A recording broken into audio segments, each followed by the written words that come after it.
பிஸியான இயக்குனராகவும், நடிகராகவும் இப்போ வந்து தமிழ் சினிமாவுல அது வந்து கலக்கிக்கிட்டு இருக்கிறாரு நடிகர் தனுஷ். இவர் வந்து பார்த்தீங்க அப்படின்னா, அண்மையில இவருடைய இயக்கத்துல "நிலவுக்கு என்மேல் என்னடி கோபம்" அப்படின்ற ஒரு திரைப்படம் வந்து வெளிவந்திருந்தது. இந்த திரைப்படம் வந்து எதிர்பார்த்த அளவுக்கு வரவேற்பு பெறல. இவர் வந்து பார்த்தீங்க அப்படின்னா, அடுத்ததா இயக்கி நடித்திருக்கக்கூடிய ஒரு திரைப்படம் தான் இட்லி கடை. இந்த திரைப்படம் வந்து ரிலீஸுக்கு தயாராகி இருக்கு.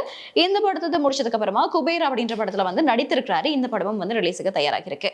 இந்த படங்களை முடிச்சதுக்கு அப்புறமா ஆனந்த் எல்ராய் இயக்கத்துல ஒரு படத்துல நடிக்கிறாரு. இந்த படத்துல வந்து தனுஷ்க்கு ஜோடியா வந்து கீர்த்தி சனோன் வந்து ஹீரோயினாக நடித்திருக்கிறாங்க.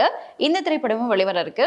சரி, இப்படியான ஒரு சூழல்ல அடுத்ததாக பாத்தீங்க அப்படின்னா இவர் வந்து ஒரு படத்துல நடிக்க போறாரு. தனுஷ் 55. இந்த திரைப்படத்தை யார் இயக்க போறாங்க அப்படின்னா, மிகப்பெரிய வெற்றி படமாக அமைந்த அமரன் திரைப்படத்தினுடைய இயக்குனரான ராஜ்குமார் பெரியசாமி தான் தனுஷினுடைய 55வது படத்தை வந்து இயக்குறதா சொல்லப்படுது. இந்த படங்களை முடிச்சதுக்கு அப்புறமா இவர் வந்து அடுத்ததாக யாருடைய இயக்கத்துல நடிப்பார் அப்படின்னு சொல்லி இப்போ வந்து ஒரு தகவல் வெளிவந்திருக்கு. இயக்குனர் விக்னேஷ் ராஜா அவருடைய இயக்கத்துல தான் தனுஷ் வந்து நடிக்க போறாராம். விக்னேஷ் ராஜா யார் பாத்தீங்க அப்படின்னா, அவர் வந்து போர் தொழில் அப்படின்ற ரொம்பவுமே பிரம்மாண்டமான ஒரு படத்தை கொடுத்த ஒரு இயக்குனர். இந்த படம் வந்து இப்படிப்பட்ட படம் அப்படின்றது நாங்க சொல்லித்தான் தெரியணும் அப்படின்ற அவசியம் கிடையாது. அப்படிப்பட்ட ஒரு படத்தை கொடுத்தவர் தான் விக்னேஷ் ராஜா. இவருடைய இயக்கத்துல தான் தனுஷ் வந்து நடிக்க போறாராம். சரி, இவருக்கு இப்போ வந்து யாரு ஜோடி சேர்ந்து நடிக்க போறாங்க அப்படின்ற ஒரு தகவலும் வெளியிருந்திருக்கு. அவங்க யார் அப்படின்னா மமிதா பைஜி. 23 வயதாக கூடிய நடிகை மமிதா பைஜி தான் இந்த படத்துல வந்து தனுஷ்க்கு ஜோடியா நடிக்க போறதா சொல்லப்படுது.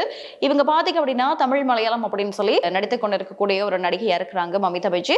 அது மாத்திரம் கிடையாது, இவங்க பாத்தீங்க அப்படின்னா இப்போ வந்து டிராகன் திரைப்படத்துல நடிச்சதுக்கு அப்புறமா இப்போ வந்து பிரதீப் ரங்கநாதன் ஒரு படத்துல நடிக்கிறாரு. அந்த படத்துல மமிதா பைஜி வந்து நடிக்கிறாங்க. அதே மாதிரி தளபதி விஜய் நடிக்கக்கூடிய ஜனநாயகன் அப்படின்ற திரைப்படத்திலையும் மமிதா பைஜி வந்து ஒரு சூப்பரான ரோல் பண்ணிட்டு இருக்கிறதா சொல்லப்படுது. அதே மாதிரி பாத்தீங்க அப்படின்னா விஷ்ணு விஷால் நடிக்கக்கூடிய ஒரு படத்திலையும் வந்து மமிதா பைஜி வந்து நடிக்கிறாங்க அப்படின்ற ஒரு விஷயமும் சொல்லப்பட்டிருக்கு. அந்த வகையில தான் தனுஷுக்கு ஜோடியா மமிதா பைஜி வந்து ஒரு படத்துல நடிக்க போறாங்க. அந்த திரைப்படம் விக்னேஷ் ராஜா அவருடைய இயக்கத்துல உருவாகக்கூடிய ஒரு திரைப்படமாக அமைந்திருக்கு.